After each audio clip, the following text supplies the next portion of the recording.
opposed to it. And so I tried it, and and unlike marijuana, sometimes it takes a while before you feel the effects of marijuana. With that drug, you feel it pretty much instantly. And out of all the drugs that I tried, that was my drug. I liked it. I loved the way it made me feel. It made me feel like I had things in control.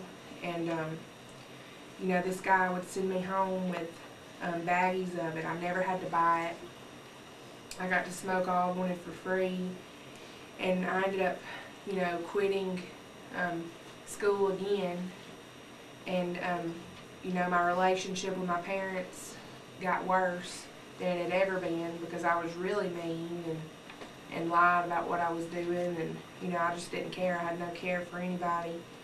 And I pushed the ones I loved the most the farthest away from me. I didn't want them having anything to do with me. I didn't want them in my business.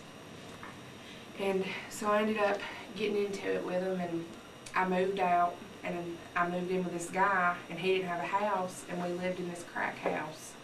And there were like 13 people that lived there, and they all used drugs. There were kids there, nasty little kids. Their parents didn't take care of them.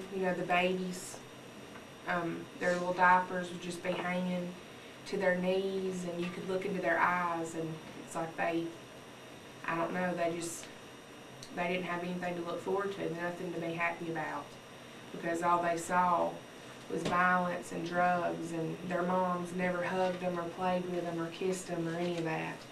And at the time, I didn't care. I mean, as long as I was getting high, and I wasn't raised that way. I know that it was wrong. I wasn't raised that way, but those drugs, when you're on them, you don't care. You have no care for any of that. And we would stay up for like 2 weeks at a time, and during those 2 weeks, I maybe would eat like 3 times. And when you're coming down off that, it's the lowest that you could possibly get when you're coming off of that. You feel dead. I would get depressed and cry and suicidal. I was exhausted. My body was exhausted. I was paranoid. I would see things. I'd see a shadow or, something, and I would just freak out. I'd see a car that looked funny if we were driving down the road, and I would just be scared to death, thinking, it's a cop or it's something. And and during that time, we didn't stay in just one place. I'd move from here to there. I never called my parents and let them know where I was, and it killed them. They were worried about me. But like I said, I didn't care. All I cared about was myself and getting high. And there was a point where I would use drugs, and they stopped affecting me the same way. Instead of making me feel good and like I had things in control, I'd have panic attacks, and it was bad. My stomach, from not eating and just the drugs, the chemicals and that stuff, messed my stomach up. And my mom ended up taking me to the doctor, and I was 3 months pregnant. And I'd been smoking crank for 3 months, and I had no idea that I was pregnant. And I was afraid that I'd hurt my baby, but then on the other hand, I didn't want her. I didn't want to be pregnant. I was ashamed of who I had a baby with. I didn't believe in abortion, but I wanted to give her up for adoption. I didn't want her. I did not want to. I was just selfish. I didn't want to give up my life for a child. I didn't think that I was ready, that I wanted one. And I did quit using drugs, and I ended up moving home.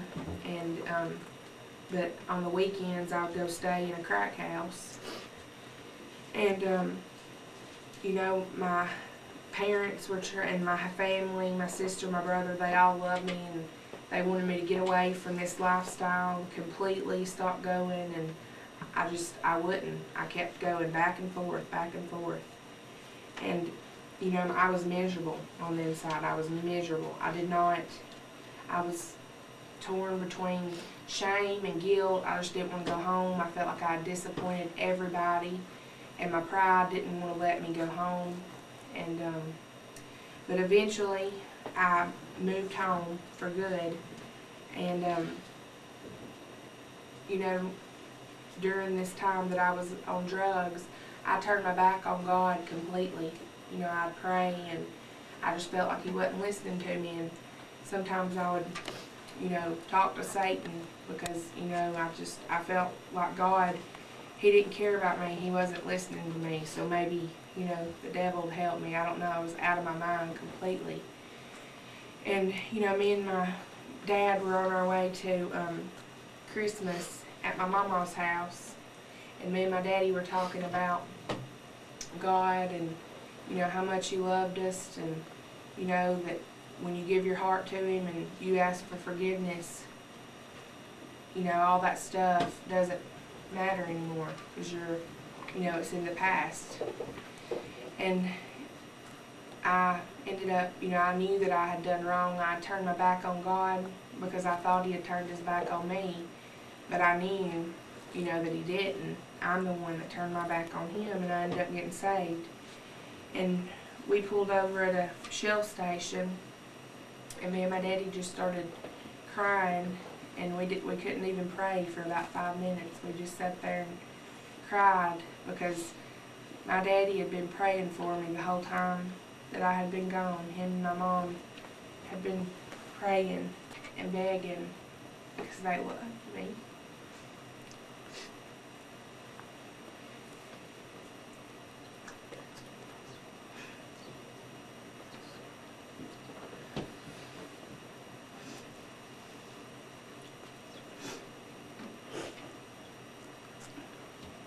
And after that, you know, I still had problems, but I had peace.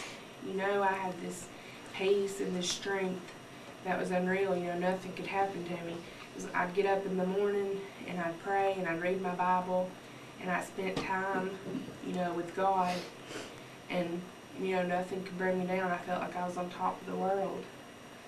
And, you know, and I just remember, you know, my dad and my mom, they would look at me and I didn't see shame in their eyes or any of that. You know, it's just I was home and they loved me, and that's all that mattered. And I had my little girl in January, and I look at her and I mean, God takes what I thought was a horrible mess. You know, my life was ruined, and He turns them into this, you know. And He just, I mean, your life can be turned completely upside down. It may not be drugs, it might be something else, but it happens for a reason, you know. And you can, if you just give it to God and put it all in His hands, He can turn it completely around for you. And you know, if you're ever addicted to something, you know, you've got to fight with that, because sometimes, you know, the devil still tells me it would be so easy, Holly, I know that it would be so easy for me to get back on that path and, you know, go down that road again, but I've been down that road and I don't want to go down that road again. And I know that's why He sent me my baby, because if it wasn't for her, I would probably still be where I was then. And I just thank God that I'm not. And I thank God that He forgives us even when we, you know, completely turn our backs on Him. He forgives us and He loves us anyway. And, you know, if God's dealing with you tonight and you've got a problem, it could be a drug problem, it could be any kind of problem, you know, you need to just give it to Him and quit fighting Him, and it'll make your life a lot easier. And that's all I have to say. Thank you, Holly. You know, God has performed a miracle in Holly's life, and He has reached down and helped her through a lot of troubled times. And like she said, if you have any problems or sins in your life, just turn it over to God, and He'll take care of it and help you through it. All you gotta do is just turn it over.